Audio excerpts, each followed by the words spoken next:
ఆత్మ ప్రేరణతో ప్రతి విషయాన్ని బోధిస్తూ అక్కడ కొన్ని మాటలు చెప్తా ఉన్నాడు. ఇప్పుడు 2వ కొరింథీ చూద్దాం. 2వ కొరింథీ 11వ అధ్యాయాన్ని మనం చూసినట్లయితే దేవునికి మహిమ కలుగునుగాక. అక్కడ ఒక చక్కగా మాట్లాడుతున్నాడు. కొంచెము అవివేకముగా నేను మాట్లాడినను మీరు సహింపవలనని కోరుచున్నాను. నన్ను గూర్చి మీరు ఎలాగైనను సహించుడి. దేవాసక్తితో మీ ఎడల ఆసక్తి కలిగి ఉన్నాను. ఎందుకనగా పవిత్రురాలైన కన్యకగా ఒక్కడే పురుషునికి అనగా క్రీస్తునకు సమర్పింపవలనని మిమ్మను ప్రదానము చేసి తిని, కానీ సర్పము తన యుక్తి చేత అవ్వను మోసపరచునట్లు మీ మనస్సులను చెరపబడి క్రీస్తు ఎడలనున్న సరళత నుండి అపవిత్రత నుండి ఎట్లైనను తొలగిపోవునేమో అని భయపడుచున్నాను. హల్లెలూయా, హల్లెలూయా.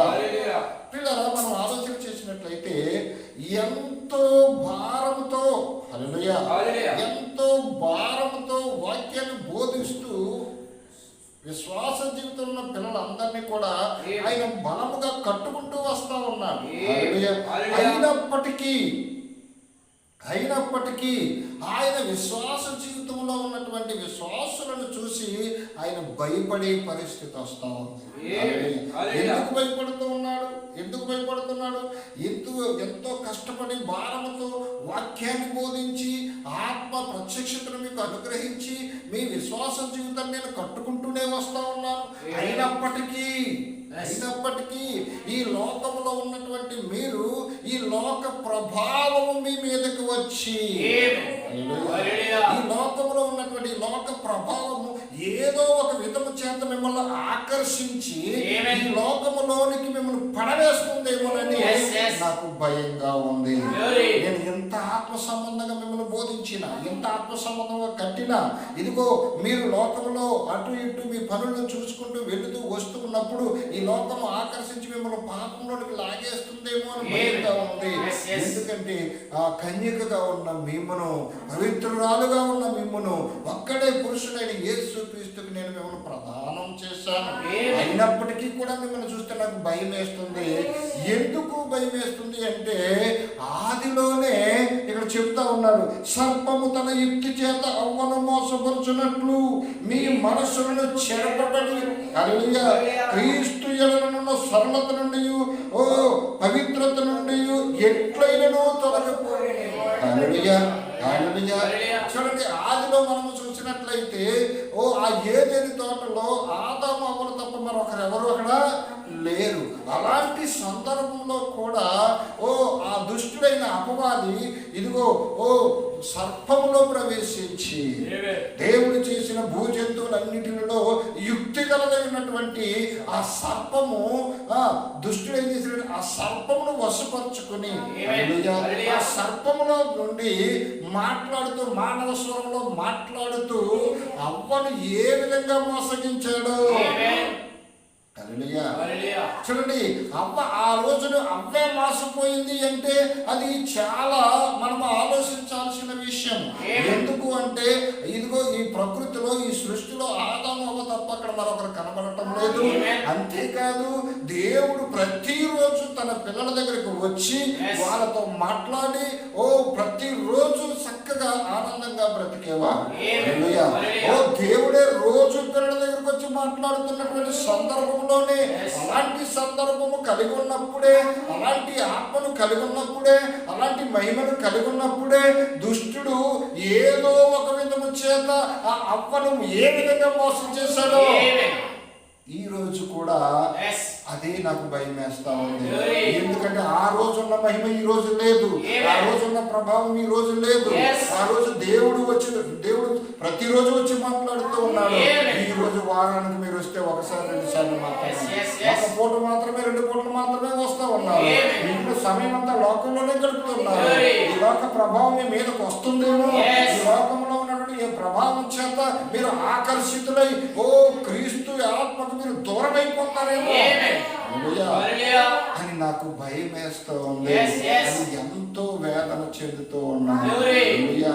నిజమే, ప్రతి కాపరికి కూడా విశ్వాసుల పట్ల ఈ భారం ఉంటుంది, ఈ యొక్క కలవరం ఉంటుంది. ఎందుకంటే ఇదిగో ఈ యొక్క విశ్వాసుల కోసమే కదండి సర్వాన్ని త్యాగం చేసుకుంటూ సంఘంగా కట్టుకుని ఇదిగో వారి యొక్క ఆత్మల రక్షణ కోసము ఎంతో భారం కలిగి అన్ని విడిచిపెట్టి ఇక్కడ ఉండవలసి వస్తారు.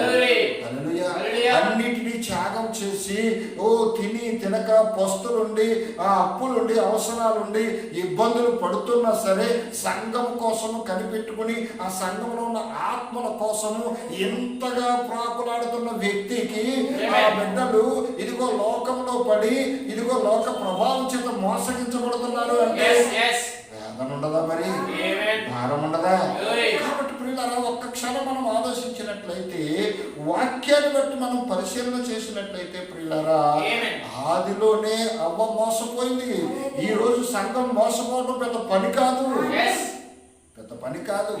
కాబట్టి దుష్టుడు ఎవరిని ఎలా మోసం చేయాలి అనేసి వాడు పడిగాపులు బట్టి వాడు చూస్తా ఉన్నాడు. కాబట్టి వాడు మోసంలో పడకుండా మనం ఏం చేయాలి అంటే ఎప్పుడు కూడా మనము వాక్యాన్ని పరిశీలన చేసుకుంటూ మన జీవితాన్ని ముందుకు తీసుకెళ్తా ఉండాలి. దేవునికి స్తోత్రం. హల్లెలూయా, హల్లెలూయా, హల్లెలూయా. కాబట్టి ప్రియులారా మనం ఎప్పుడు కూడా వాక్యాన్ని మనము తీసుకుంటూ వెళ్ళినప్పుడు వాక్యపక్షంగా మనము నిలబడినప్పుడు నిశ్చయంగా దేవుడి యొక్క ఆత్మ మనకు సహాయంగా ఉంటుంది. అందుకే ఏది మంచో ఏది చెడో వివేచించాలి. వివేచన అనుభవం లేకపోతే మనం వివేచన ఆత్మ లేకపోతే మనం ఏం చేస్తున్నాం ఎందుకు చేస్తున్నాం కూడా అర్థం కాదు. అందుకే ప్రభువైన యేసుక్రీస్తు ఆదిన మధ్య ఒక మాట అన్నాడు, శిష్యులతో ఒక మాట అంటాడు, ఇదిగో మిమ్మల్ని లోకంలోనికి తోడేళ్ళ దగ్గరికి మిమ్మల్ని పంపిస్తా ఉన్నారు. అయితే మీరు వెళ్ళి వాళ్ళ మధ్య నివాసం చేసినప్పుడు వాళ్ళ మధ్య పరిచర్య చేసినప్పుడు ప్రతి విషయంలో కూడా మీరు ఎలా ఉండాలి అంటే పాము వలె, ఎలా ఉండాలండి? పాము వలె వివేకము కలిగి ఉండాలి, పావురము వలె నిష్కపటము కలిగి ఉండాలి. పావురము నిష్కపటముగా ఏ చెడు తినకుండా దేవుని యొక్క చిత్తమును నెరవేర్చడానికి దేవుని యొక్క ఆత్మ సూచనకు మాదిరిగా పావురం అయితే ఉంటుంది. పాము అయితే వివేకము కలిగి ఉంటుంది. పాము అది సర్పము, అది విష సర్పమైనప్పటికీ అది క్రూరమైనది అయినప్పటికీ ఎక్కడో చప్పుడైతే ఆ చప్పుడు విని అది ఏ విధంగా తప్పించుకోవాలి అనేది అప్పటికప్పుడు ప్లాన్ చేసుకుంటూ అది ఆ చిన్న రంధ్రం ఉన్నా సరే తప్పించుకోవడానికి ప్రయత్నం చేస్తుంది. పాము ఎప్పుడు ఊరికి దాడి చేయదండి, పాము ఎప్పుడు ఊరికి దాడి చేయదు. ప్రమాదం రాబోతుందని తెలిసి అక్కడి నుంచి తప్పించుకుని వెళ్ళిపోవటానికి ప్రయత్నం చేస్తుంది, కానీ దాడి చేయడానికి మాత్రం ఇప్పుడు ప్రయత్నం చేయదు. మరి ఇప్పుడు ప్రయత్నం చేస్తుంది అంటే ఆ పామును మనం చూసి దాన్ని చంపటానికో అటో ఇటో మనం ప్రయత్నం చేసినప్పుడు తన ఆత్మరక్షణ కోసం అది ఏం చేస్తుందంటే ఎదురుదాడి చేస్తాం. అయితే ఇక్కడ మనం నేర్చుకోవాల్సింది ఏంటంటే ప్రభు చెప్పిన ప్రకారము ఎక్కడి నుంచో ఒత్తిడి వినబడిన వెంటనే, ఎక్కడి నుండో చప్పుడు వినబడిన వెంటనే, ఎక్కడి నుండో మానవ వాసన లేకపోతే ఒక జంతువు వాసన ఇదిగో ఇటుగా వస్తుందని అది గ్రహించిన వెంటనే అది ఎక్కడ సైడ్ అయిపోవాలా అని వివేకం కలిగది జ్ఞానయుక్తంగా తప్పుకుంటుంది. ఈరోజు విశ్వాస జీవితంలో ఉన్నటువంటి మనము ఆ వివేచనను కోల్పోయి ఇదిగో అయిన దాంట్లో కాని దాంట్లో చేయి పెడుతూ ఆత్మవిశ్వాసాన్ని పోగొట్టుకుంటూ ఇదిగో లోక ప్రభావం చేత బాధపడుతూ ఇబ్బందులు పడుతూ ఉన్నామే కానీ విశ్వాసానికి సాక్షులుగా ఉండలేకపోతాం. కాబట్టి ప్రియులారా ఆలోచన చేయండి.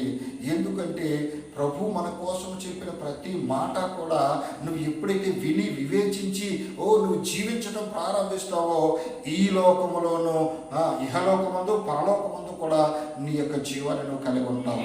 ఒకవేళ దాన్ని పెడచెవును పెట్టి ఇదిగో అలాగే చెప్తారులే, ఎవరేమైపోతే మనకెందుకు, మన గురించి దేవుడికి తెలియదా, మనం ఏ స్థితిలో ఉన్నామో దేవుడికి తెలియదా, వీళ్ళు మనుషులు ఇలాగే చెప్తారని చెప్పి నువ్వు వాక్యాన్ని కనుక నిరర్ధకం చేసి పక్కన పెడితే అవిశ్వాసానికి నువ్వు చోటించినట్లే. ఆ రోజు ఆ పండు తిన్న దినమును నిశ్చయము నువ్వు సస్తావని దేవుడు చెప్పినా సరే ఆ పండు జోలికి వెళ్ళి ఆ పండును తిని ఇదిగో దేవుని యొక్క మాటను పక్కన పెట్టింది కాబట్టే నాశనం అనేది వచ్చింది. హల్లెలూయా. హల్లెలూయా. దేవుని మాటను పక్కన పెట్టకపోతే ఆ పండుజోలికి ఆ సర్పంజోలికి వెళ్తుందండి? వెళ్తుందా? వెళ్ళదు. ఎందుకు అంటే దేవుని మాటను పక్కన పెట్టి ఆ మాటకు చోటిచ్చింది, నాశనాన్ని తీసుకొచ్చింది. ఈరోజు కూడా ఈ వాక్యానికి నువ్వు లోబడకుండగా, ఈ వాక్యానికి నువ్వు విలువ ఇవ్వకుండగా, ఈ వాక్యం ప్రకారం నువ్వు జీవించకుండగా, నీ ఇష్టం వచ్చినట్లు ఏం కాదు పర్వాలేదని నీ బుద్ధిని, నీ స్వబుద్ధిని ఆధారం చేసుకుని నువ్వు జీవించినట్లయితే హల్లెలూయా, నిశ్చయంగా నాశనం తప్పదు. నిశ్చయంగా నాశనంగా తప్పదు. అందుకే ప్రియులారా, ప్రతి క్షణం వివేచన కలిగి, ఆత్మ వివేచన కలిగి మనం ముందుకు వెళ్ళాలి.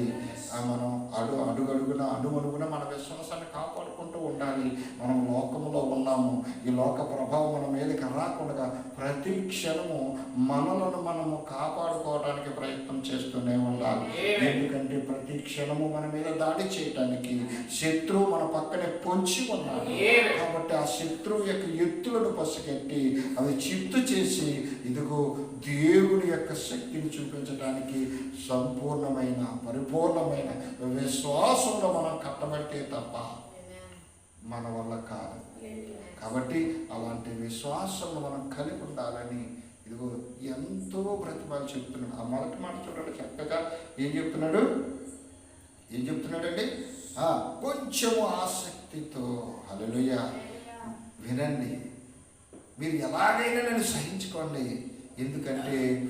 ఎందుకంటే క్రీస్తు యేసులో ఉన్న ప్రేమను బట్టి, భారమును బట్టి మీకు చెప్తా ఉన్నాను. కాబట్టి ప్రియులారా, ఆ భారము మనందరము కలిగి ఉండాలి. ఎందుకంటే నన్ను మోసగించడానికి దుష్టుడైన అపవాది ఎన్నో ప్రయత్నాలు చేస్తా ఉన్నాడు. ఈ యొక్క మాట మనం చూసినట్లయితే మనం ముగించుకున్న సామెతల గ్రంథము 30వ అధ్యాయము